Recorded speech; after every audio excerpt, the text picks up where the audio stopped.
Hello guys, welcome back to my YouTube channel. ಕನ್ನಡದ ನನ್ನ ಎಲ್ಲ ಜನತೆಗೂ ನಮಸ್ಕರಿಸುತ್ತಾ ಈ ವಿಡಿಯೋ ಸ್ಟಾರ್ಟ್ ಮಾಡ್ತಾ ಇದ್ದೀನಿ. ಇವತ್ತು ನಮ್ಮ ಹಸು ಶೆಡ್ಗೆ ಯಾವ ರೀತಿ ವಾಟರ್ ಸಪ್ಲೈ ಮಾಡ್ಕೊಂಡಿದ್ದೀವಿ ತೋರಿಸ್ತೀನಿ ಬನ್ನಿ. ಮನೆ ಮುಂದೆ ಸಂಪು ಕಟ್ಸ್ಕೊಂಡಿದ್ದೀವಿ ನೋಡಿ. ಇದಕ್ಕೆ ಬೋರ್ವೆಲ್ಲಿಂದ ಕನೆಕ್ಷನ್ ಇದೆ, ಬೋರ್ವೆಲ್ಲಿಂದ ನೀರು ಹೊಡ್ಕೊತೀವಿ. ಇದಕ್ಕೆ ಮತ್ತೆ ಮೋಟ್ರು ಬೇರೆದು ಡ್ರಮ್ಗಳಿಗೆಲ್ಲ ಹೋಗೋದಕ್ಕೆ ಮೋಟ್ರು ಬೇರೆ ಹಾಕಿದ್ದೀವಿ. ಸುಮಾರು ಇದಕ್ಕೆ 4 ಕ್ಯಾಂಟು ನೀರು ಹಿಡಿಸುತ್ತೇನೋ, ಅಷ್ಟು ದೊಡ್ಡದಿದೆ ಇದು ನೋಡಿ. ಮನೆ ಮೇಲೆ 1 ಡ್ರಮ್ ಇಕ್ಸ್ಕೊಂಡಿದ್ದೀವಿ, 1,000 ಲೀಟ್ರ್ ನೀರು ಹಿಡಿಸ್ತೈತೆ. ಈ ಡ್ರಮ್ಮಿಂದ ಮನೆಗೆ ಮತ್ತು ಎಮ್ಮೆಗಳ ಶೆಡ್ಡಿಗೆ ಉಪಯೋಗಿಸ್ಕೊತೀವಿ. ಮತ್ತು ಸೋಲಾರು ಈ ಡ್ರಮ್ಮಿಂದ ಕನೆಕ್ಷನ್ ಇದೆ ನೋಡಿ. ಸಂಪಿಂದ ಸಿಮೆಂಟಲ್ಲಿ ಕವರ್ ಮಾಡಿದ್ದೀವಿ. ಈ ಥರ ಮೇಲಕ್ಕೆ ಎಲ್ಲ ಕಡೆಗೂ ಕನೆಕ್ಷನ್ ಇಲ್ಲಿಂದ ಹೋಗುತ್ತೆ. ಈ ತೊಟ್ಟಿಗೂ ಕೂಡ ಸಂಪಿಂದನೇ ನೀರು ಬರೋದು. ಇಷ್ಟು ದೊಡ್ಡ ತೊಟ್ಟಿ ಏನಕ್ಕಪ್ಪ ಅಂತ ಅಂದರೆ, ಸೀಮೆಸ್ಗಳು ಅಂದರೆ ನೀರು ಜಾಸ್ತಿ ಬೇಕೇ ಬೇಕು, ಇಲ್ಲ ಅಂದರೆ ಹಸು ಶೆಡ್ಗಳು ನೋಡೋಕ್ಕೆ ಆಗಲ್ಲ. ಕಂಪ್ರೆಸರು ತೊಟ್ಟಿಗೆ ಫಿಕ್ಸ್ ಮಾಡ್ಕೊಂಡಿದ್ದೀವಿ, ಏಕೆಂದರೆ ಸಂಪಿಗೆ ಹತ್ರ ಇಲ್ವಲ್ಲ, ಪೈಪ್ ಇಟ್ಕೋದಿಲ್ಲ, ಅದಕ್ಕೋಸ್ಕರ ನೋಡಿ. ಇದು ಹಸು ಶೆಡ್ಗೆ ಕಂಪ್ರೆಸರ್ ಫಿಟ್ ಮಾಡ್ಕೊಂಡಿದ್ದೀವಿ, ಎಮ್ಮೆ ಶೆಡ್ಗೆ ಫಿಟ್ ಮಾಡ್ಕೊಂಡಿದ್ದೀವಿ. ಅದಕ್ಕೆ ಇಷ್ಟು ದೊಡ್ಡ ತೊಟ್ಟಿ ಬೇಕೇ ಬೇಕು. ನಾವು ಡೈಲಿ ಬೆಳಗ್ಗೆ ಸಂಜೆ ಮಧ್ಯಾಹ್ನ 3 ಸಲನೂ ಶೆಡ್ ತೊಳಿತಾ ಇರ್ತೀವಿ. ನಾವು ಸಗಣಿ ಮೇಲೆ ಮಲಗೋದಕ್ಕೆ ಬಿಡಲ್ಲ, ಅಪ್ಪಿ ಒಂದೊಂದು ತೆಪ್ಪೆ ಇಕ್ತಾ ಇರ್ತೀವಿ, ಏನೂ ಮಾಡೋಕ್ಕಾಗಲ್ಲ ಅದು. ಏಕೆಂದರೆ ನಾವು ಹೊರಗಡೆ ಕೂಡ ಕಟ್ಟೋದಿಲ್ಲ, ಶೆಡ್ಡು ತೊಳಿತಲೇ ಇರ್ಬೇಕು ನಾವು.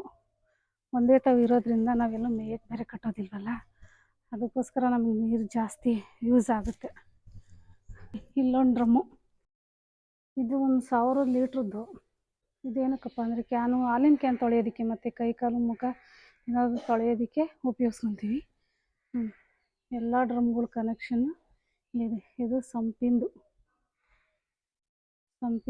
ಇದು ನೋಡಿ. ಎಮ್ಮೆದ ಮೊಸರೆ ಕುಡಿಸೋದಕ್ಕೆ ಮೇಲ್ಗಡೆ ಡ್ರಮ್ಮು ಇಟ್ಟಿದ್ದೀವಲ್ಲ, ಅಲ್ಲಿಂದ ಅದಕ್ಕೆ ಕನೆಕ್ಷನ್ ಕೊಟ್ಟಿದೆ ನೋಡಿ. ಇದು ಕಂಪ್ರೆಸರು 3 HP ಮೋಟ್ರು ಮತ್ತು ಕಿಸಾನ್ ಕ್ರಾಫ್ಟ್ ಪಂಪು.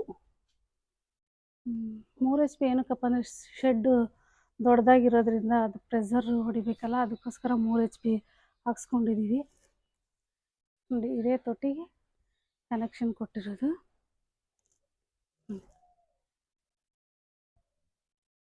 ಇದು ಎಮ್ಮೆ ಶೆಡ್ಡಿನ ಕಂಪ್ರೆಸರ್. ಇದು ಈ ಶೆಡ್ಡು ತೊಳೆಯೋದಕ್ಕೆ ಮತ್ತು ಎಮ್ಮೆ ಮೈ ತೊಳೆಯೋದಕ್ಕೆ ಡೈಲಿ ಉಪಯೋಗಿಸ್ತೀವಿ. ಮತ್ತು 3ನೇ ಡ್ರಮ್, ಇದು 2,000 ಲೀಟ್ರು. 2,000 ಲೀಟ್ರು ಏನಕ್ಕಪ್ಪ ಅಂತಂದರೆ ಬನ್ನಿ ತೋರಿಸ್ತೀನಿ. ಈ ಥರ ಮುಸ್ರೆಗಳಿಗೆಲ್ಲ ಆ ಡ್ರಮ್ಮಿಂದನೇ ಬರೋದು ನೀರು ಕುಡಿಸೋದಕ್ಕೆ. ಕರೆಂಟ್ ಇಲ್ಲ ಅಂದ್ರೂ ಟೈಮಿಗೆ ಕರೆಕ್ಟಾಗಿ ಬೂಸ ಇಕ್ತೀವಿ, ಅದಕ್ಕೋಸ್ಕರ ಈ ಥರ ನಲ್ಲಿಗಳು ಫಿಟ್ ಮಾಡಿಸಿ ಎತ್ತು ಹೆಂಗಿಲ್ಲ ಏನಿಲ್ಲ ಎಲ್ಲ ಈಸಿ ಮಾಡ್ಕೊಂಡಿದ್ದೀವಿ. ಯಾಕೆಂದರೆ ಲೇಬರ್ನ ನಾವು ಯಾವತ್ತೂ ಇಟ್ಕೊಂಡಿಲ್ಲ, ಈ ಥರ ಎಲ್ಲ ಫಿಟ್ ಮಾಡಿಸ್ಕೊಂಡಿದ್ದೀವಿ. ಆರಾಮಾಗಿ ಈಸಿ ಆಗುತ್ತೆ ಕೆಲಸ, ಎಷ್ಟು ಹಸ ಇದ್ರೂ ಸುಧಾರಿಸ್ಬೋದು ನೋಡಿ. ಡ್ರಮ್ಮಿಂದ ಈ ಥರ ಕನೆಕ್ಷನ್ ಕೊಟ್ಟು ಈ ಥರ ಬೂಸಗಳಿಗೆ ಬಿಡ್ತೀವಿ, ಕೆಲಸ ಈಸಿ ಆಗುತ್ತೆ. ಎತ್ತು ಎದು ಇವೆಲ್ಲ ಮಾಡೋಕ್ಕೆ ಸ್ವಲ್ಪ ಕಷ್ಟ ಆಗ್ತೈತೆ, ಮತ್ತು ಕರೆಂಟ್ಗಳಿರಲ್ಲ, ಕರೆಂಟ್ ಪ್ರಾಬ್ಲಮ್ಮು. ಅದಕ್ಕೆ ಡ್ರಮ್ಮಿಂದ ಈ ಥರ ಹಾಕ್ಕೊಂಡು ಬಿಡಿಸ್ತೀವಿ ನೋಡಿ. ಇದು ಹಸು ಶೆಡ್ಡು ಕಂಪ್ರೆಸರು.